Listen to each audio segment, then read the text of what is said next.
turakwitabye karamenya gasani kuko uduhamagara kuri buri munsi kugira ngo twumve ijambo ryawe maze tukwegerewe Mana nyakuri.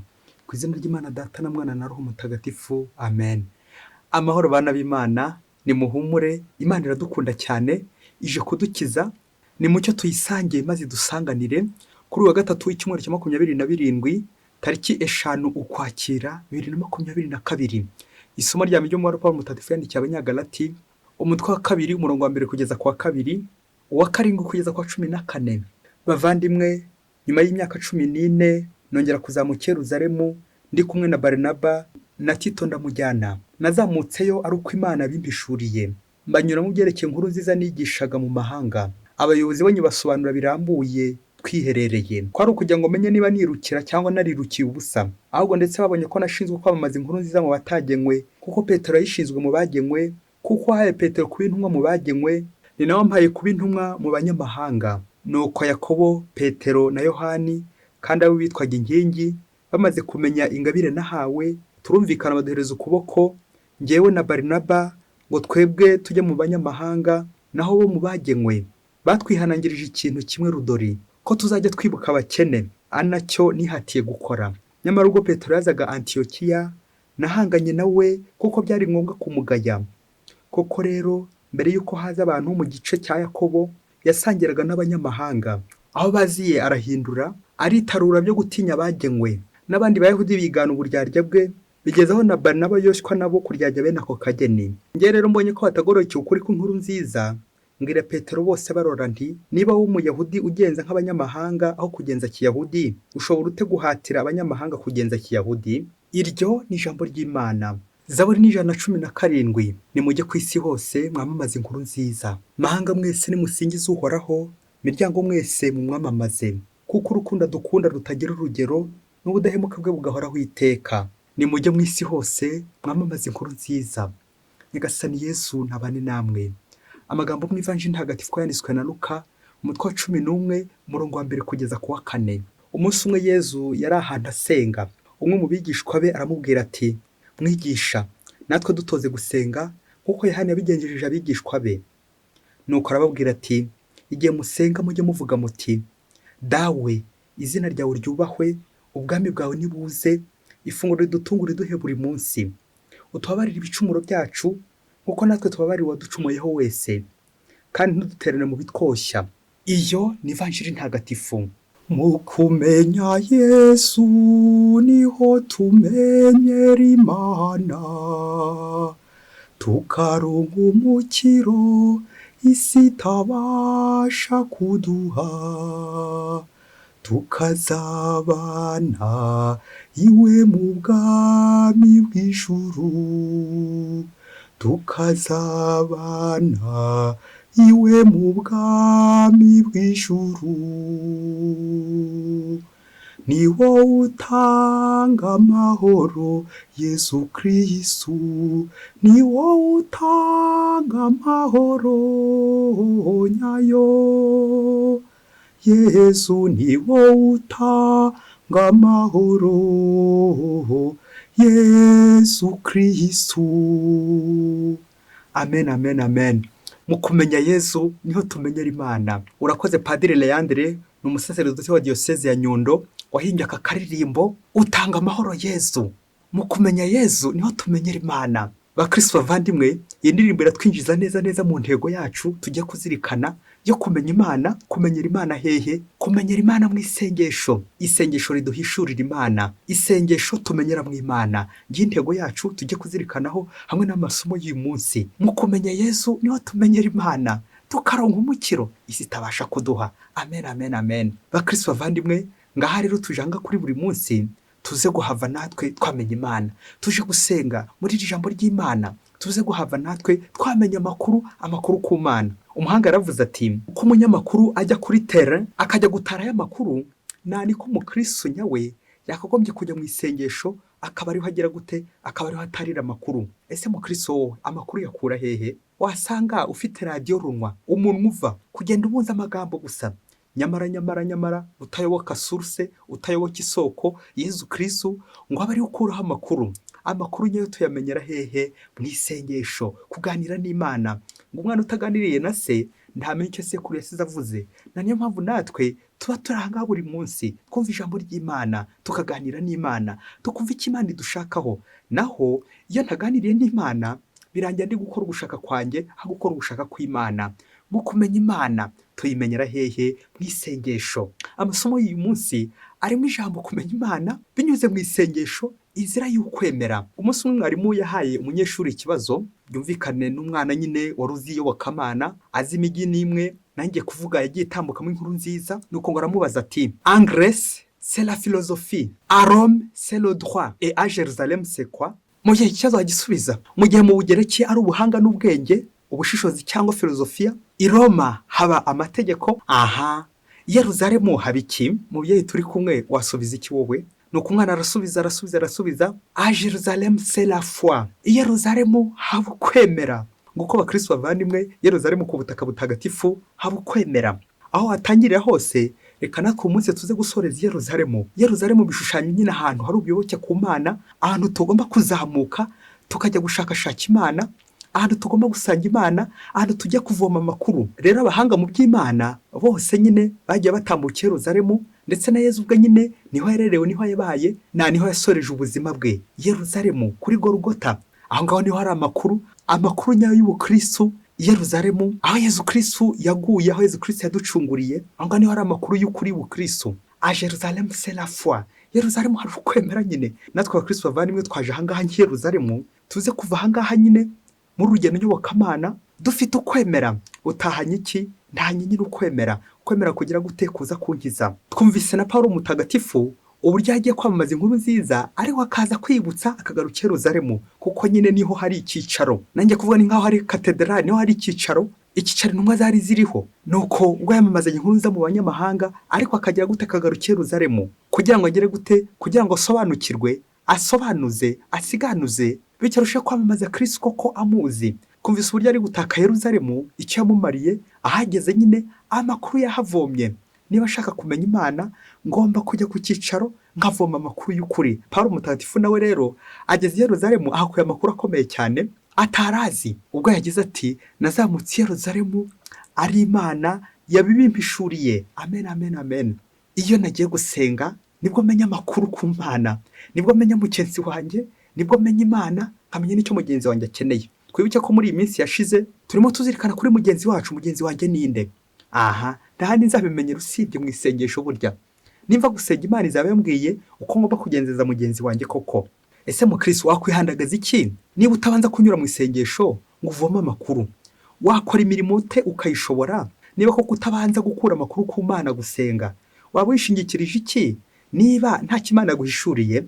Mu isengesho niho tumenyera Imana. Pawulo mutagatifu agakora urugendo nyobokamana, akagana i Yerusalemu, agahura n'inkingi za kiliziya, kugira ngo koko barusheho gusuzuma ingabire ye, ubwo birangira koko bamutumye ku mugaragaro mu banyamahanga, naho Petero we agasigara mu Bayahudi. Ni nk'aho nyine ku cyicaro. Pawulo rero akitwa intumwa y'amahanga, apôtre des nations, gufata amakuru ku cyicaro nkayashyira abayoboke b'Imana. Hari akandi kantu keza kari muri iri somo y'amakuru Pawulo yashoboye kumenya, bitewe n'uko nyine yageze kuri suruse, yageze i Yerusalemu. Nuko Petero, nanjye kuvuga umuntu w'indani, umukristo w'indani, nawe hari aho byageze nyine akaryarya. Ubwo buryarya rero Pawulo akabutahura. Pawulo nubwo bigaragara nk'aho yiyemeye, ariko icyo yari agamije ni ukugira ngo atwibutse ko tugomba kugaragara uko turi. Nubwo nandi umukristo w'indani mpagarariye kiliziya, ntabwo nanjye bimbuza kugendera mu murongo w'Imana. Kugira ngo mbashe kuyobora abandi, ngomba nanjye kujya gute? Kuba nyobotse inzira nziza igana Imana, à droite, nkagenda mu kuboko kw'Imana. Amakuru rero Pawulo abashije kumenya nyine nubwo buryarya, bityo akadusaba kwiyerekana uko turi, kuko nyine isengesho riduhishura. Isengesho ni nko kwireba muri miruwari, mu kirori, nkabona Imana kandi nkabona na mugenzi wanjye. Uko ngomba kugenza mugenzi wanjye nuko nagenzereza Imana. Ngo ubuyoboke ku Mana, iyo ninjiye mu isengesho ngomba gusohokamo nabonye Imana, nangiza nkayereka abandi. Pawulo mutagatifu urakoze kuba wemera ukaba igikoresho cy'Imana, hanyuma Imana igakunyuraho ikaguhishurira amabanga yayo.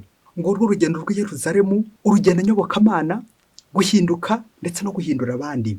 Ariko byose bikarangwa n'iki? N'ukwemera. Anabyo muri ibyo Zaburi yaririmbye ati: nimujye ku isi hose mwamamaza inkuru nziza. Amen, amen, amen, amen. Iyo Pawulo yahuye na Kristo, akagaruka kongera akajya kumushaka i Yerusalemu, amererwa neza, kandi akageza abandi aheza, akamamaza inkuru nziza y'Imana. Nanjye rero niba nshaka kwegera Imana koko, ninjye kuri suruse, nongere nsubire mu ngoro ntagatifu, gushengerera, gusenga n'umutima mwiza, kuko ngaho niho nzamenyera Imana by'ukuri. Ababyeyi ba Yezu kimwe ndetse na Yezu ubwe nawe yakoraga urugendo agiye mu isengero, agiye mu ngoro i Yeruzalemu, agiye gusenga. Akaba mugani w'umwana wasomye ijambo ry'Imana, nuko umwana arasoma aravuga ati, muri icyo gihe Yezu ajya gusengera i Yeruzalemu. Aha, we uwo mwana yiyumviraga akagwa kamuri mu mutwe aho kumva isengesho. Nyamara Yezu yari agiye gusengera nyine i Yeruzalemu. None we kubera ko ahengamiye gukagwa ku nzoga, Yezu yagiye gusengera i Yeruzalemu. Babyeyi, bakristo bavandimwe, turabona muri aya masomo ko na Yezu nawe yasengaga, yafataga akajya gusenga, ngo kugana i Yeruzalemu, kuzamuka, akazamuka umusozi agiye gusenga. Uyu munsi turamubona nabwo ari mu isengesho, kuko mbere y'igikorwa cyose yakoraga yabanzaga gusenga.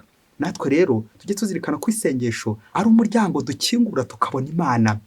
Mu isengesho niho tumenyera Imana. Nuko Yezu arangije gusenga, ngo umwe mu bigishwa baramubwira ati, mwigisha, natwe dutoze gusenga. Amen. Nyagasani, icyampa ngo nanjye menye gusenga. Burya iyo namenye gusenga, nibwo nyine ndiba ndi kumenya Imana. Mu isengesho niho menyera amakuru, mu isengesho niho menyera Yezu. Mukristo muvandimwe, wowe amakuru yawe uyakura hehe? Aha, umuntu udasenga niho ugira umuntu uva akavuga ibidakwiye, buri munsi akagenda kuvuga ababyeyi. Nyamara iyo wasenze, iyo wabonye Imana, uricara nyine ugatega amatwi Yezu agakubwira ijambo Yezu akubwiye, na niryo rifite agaciro, niryo ushobora no kubwira abandi bakanaryumva rigahindura abandi.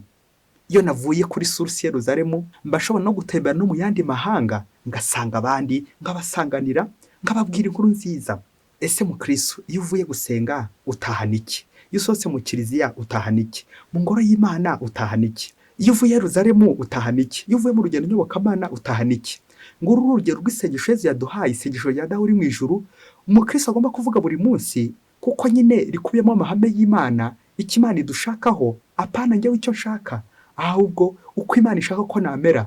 Aha, Imana irifuza ko mpinduka igihe cyose mvuye gusenga. Icyo ushaka gikorwe, ukora ugushaka kw'Imana. Mukristo muvandimwe, akantu gacaho akarongo, ikiza kubwira ko wavuye gusenga koko, nuko nyine uzumva ufite amahoro, ukumva ugushaka kw'Imana kuri gutembera muri wowe. Imana igatembera iwanjye, Imana igatembera mu buzima bwanjye, mu bikorwa byanjye. Aho ngaho nyine mba navuye Yeruzalemu, mba navuye gusenga.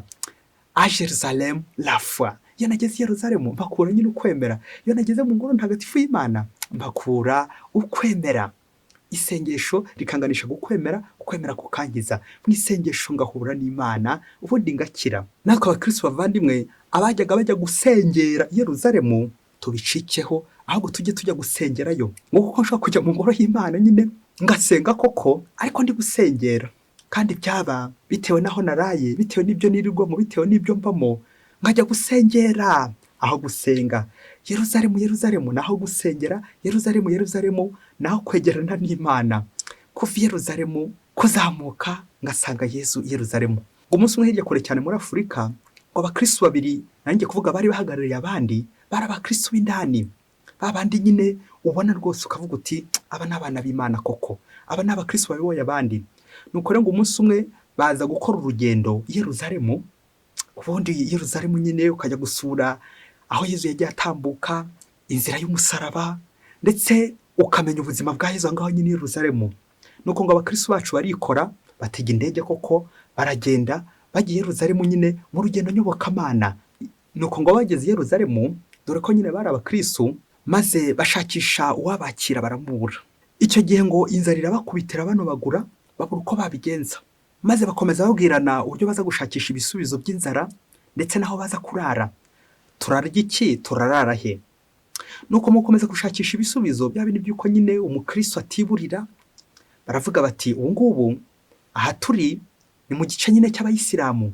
Nuko umwe abwira mugenzi we ati, reka rero shaka nkubwire, tubona ko twambaye amashapure, reka tuyakuremo kugira ngo tubone abatwakira, abayisilamu baze gutwakira, kuko ahangaha nubwo ari ubutaka butagatifu, bashobora no kuduhomborera kuri ubutaka butagatifu, tukaba twahasiga ubuzima tutaragaruka iwacu. Nuko bari aho ngaho nyine i Yeruzalemu bakomeza bajya impaka z'uburyo baza kwitwara kugira ngo babone icumbi, babone ndetse n'ifunguro, kuko bwari bwije kandi inzara ibageze kure. maze ngo barikora b'abakristo, umwe amaze kugira mugenzi w'inama ngo bakuremo amashapure kugira ngo babashe kubona uza kubakira, hato umuyisilamu ataza kubamerera nabi akaba yanabica yewe. Ni ukumwe yanga gukuramo ishapure undi ayikuramo, maze baragenda. Akomeza abwira mugenzi we ati uratuma batumarira ahangaha, bagiye kutwica kandi urabona ko bwije. Nuko baragenda bagera ku nzu y'umuyisilamu nyine hafi aho ngaho, bagiye nyine kumusaba icumbi byumvikane nyine n'ifunguro. Bahageze wa muyisilamu arabakira nyine aho ngaho i Yerusalemu. Amaze kubakira nuko haza uwa mbere wa wundi wari ukuye mu ishapure ye, maze atangira kwivuga, maze aravuga ati nanjye ndi umuyisilamu nkamwe. Nuko baramwakira bamuha karibu mu nzu y'abayisilamu. Uwa kabiri nawe ahageze, wa wundi wari usiganye ibirango by'abakristo ishapure, nawe araza nyine aje kwivuga. Ngaho umubyeyi tekereza uburyo bagiye kumwirukana, kumwica bitabuze kubera ibirango yihaye kwambara mu gihugu cy'abayisilamu, mu karere k'abayisilamu, kandi ari umukristo ari kwidegembyayo. Nuko amaze kwivuga wa muyisilamu agira gutya, nawe aramwakira, binjira mu nzu uko ari babiri. Nuko wa muyisilamu amaze kubakira bombi uko ari babiri, bamaze kwinjira mu nzu byumvikane nyine babonye aho barara, maze arababwira ati umva rero turi mu gisibo, ntabwo tuba twemerewe kurya. Uwo rero w'umuyisilamu mwene wacu ngwino tujyane mu cyumba, kubera ko turi mu gisibo, turi mu masengesho. Naho umukristo usigara aho ngaho bagutekera inkoko, bagutekera inyama ndetse n'ifiriti biryoshye cyane, n'ubundi bwoko bw'ibiryo ukuza kubishaka. Bakristo bavandimwe dukurikiye, hari ugiye mu cyumba, uyu wigize umuyisilamu, hano ugiye gusigara ku meza agiye gufungura. Wakwibaza uti nagera mu cyumba batangiye gusenga, ko yavuze ko ari umuyisilamu, aho ntibaza kumuvumbura ko atari we koko, ko ari ukwihangishwaho. Kurikira, ubu se aramutse aje kumva urukarango rukamuhumurira rwa ya nkoko batekeye mugenzi w'umukristo, aho ntaza gusohoka ubundi nawe akaza gusaba kuri za nyama, kuri rwa rukarango, umuhumuro w'urukarango ukamukubita. Nguko ko wa wundi w'umukristo wagumanye ibirango bye yariye ya nkoko arayisusura yose, naho undi nawe yirigire mu bayisilamu ari gukomeza aryarya, ari gukomeza bajijisha nyine ngo ari gusenga hamwe n'abayisilamu mu gisibo, naho undi nawe ari kurya bikomeye. Bakristo bavandimwe, ngubwo buryarya. Iyo twagiye gusenga, twajya mu rugendo inyobokamana, twakagombye kuvayo uburyarya bwarangiye. Tekereza nawe ugiye mu rugendo inyobokamana, none utangiye ubeshya, utangiye ucurikira indahiro, birangira nyine uhombye, guhomboka bitabuze. Ngo kuko uzapfana uburyarya, ukazapfana n'inzara yewe. Kubera iki? Wanze kuvugisha ukuri. Isengesho riduhishura abo turi bo. Isengesho rituma tumenya Imana, tukamenya n'abavandimwe, bityo umuvandimwe akamenya uko tubayeho nuko tumeze. Ngeri rya sengesho ry'umuyisilamu, umenya umukristo akamenya kumugirira neza, akamuzimanira. Naho nyine utari umukristo uri umuyisilamu, nawe akamujyana nyine akajya gusengana, akaza kumuvumbura birumvikana, kuko nyine ari kwihangishwaho. Bakristo bavandimwe, ni kangahe ngenge ndyarya Imana nkajya mu masengesho, amasengesho y'urudaca, sinsibe misa, navugaga kugana i Yerusalemu, ariko ngabura icyo kintu cyo guhinduka, ngabura uko kwemera. A Jerusalem c'est la foi. Niba nagiye i Yerusalemu ngomba kuvayo ntakifite amatiku, ntakiri umunyamatiku, ntakiri indyarya. Abakristo bavandimwe mu isengesho, nibwo abigishwa ba Yezu nabo babonye bikomeye, bagize bati mwigisha twigishe gusenga. Amen. Yaba namenyaga gusenga, nkamenya gusenga Imana ntayibeshya, ntayicanga, namererwa neza. Bakristo benshi akenshi tujya gusenga, ariko turi gusengera, ukaza gutaha mu businzi, mu ngeso mbi z'urukozasoni n'ibindi byinshi cyane byo gusengera nyine. Uko gusengera abakristo bavandimwe, wa mugani ugira uti umuzimu w'inzoga agendera mu mbetezi. Bakristo bavandimwe, natwe tujye tujya i Yerusalemu tutagiye gusengera, ahubwo tugiye kugira gute? Tugiye gusenga. Bikisengesho ritwerekeze ku Mana, bikisengesho riterekeze ku bavandimwe bacu aho bari bababaye. Ikizakubwira ko wasenze mu Kristo umuvandimwe kandi neza utagiye gusengera, nuko uzavayo ukamenya aho ubabaye, ukumva Yezu arabikongoreye mu mutima, ukumva Yezu arakubwiye ati uyu muntu uko ababaye wamutabaye, uyu muntu uko amerewe nabi wamutabaye. Yezu akakubwira, akaguhishurira amabanga akomeye cyane, ndetse n'abandi batashobora nyine kumenya. Yezu akakwibwira, akakurangira ibyo ushobora gukora, ubutumwa ushobora gukora, abakene ushobora kugoboka, abarwayi ushobora gutabara, gusura. Ibyo byose Yezu agira gute? Arabihishura mu isengesho. Cyo bikora, iyo utasenze neza urasengera nyine, iyo utashoboye gusengera aho ngaho nyine mu ngoro ntagatifu. Hari abakristo bamwe basengerera mu ngoro y'Imana, ngabo nyine bahisha ibirango byabo, agahisha ishapure akabanza kuyitebeza, atereka amanze ntebe zishapure, ubundi mbone ndwane. ukabanza ukajya mu mafuti, ukabanza guhisha ubukristo bwawe. Aha, nuhisha ubukristo bwawe, amaherezo inzara izakunobagura, abandi bagumanye ubukristo bwabo, bagumanye ibirango byabo by'ubukristo, bakakomera ku Mana, naho uri kumangamangiye hirya. Isengesho riduhishurira Imana, isengesho riduhishura uko umuvandimwe ameze. Amen, amen, amen. Mu isengesho niho tumenyera Imana, tukaronka umukiro isi itabasha kuduha. Urakoze Yezu, utanga amahoro Yezu. Anabyo umuhanga yavugaga ati, niba isengesho ryawe ritaguhindura, hindura uburyo ukora mu isengesho. Niba ugiye Yerusalemu ukaza gutahana amatiku, amanyanga, amacakubiri, hindura uburyo bw'urugendo. Muri uku kwezi kwa Rozari kandi dukomere kuri Bikira Mariya, dukomere ku ishapure ye. Turi abakristo, Bikira Mariya ni inzira nziza igeza ku Mana, twe gukuramo amashapure yacu. Bityo dusuzume umubyeyi Bikira Mariya buri munsi mu ishapure ye, n'imbere y'abatamwemera, n'imbere y'abamuhakana. Ntitugatinye kwamamaza ukwemera kwacu, ntitugatinye kugaragaza abo turi bo, ntitukaryarye kugira ngo tugaragare neza. Nyamara nta handi uzahishurirwa Imana usibye mu isengesho. Gukomera ku ishapure, gukomera ku mubyeyi Bikira Mariya, gukomera ku bukristo bwawe buri munsi. Amen.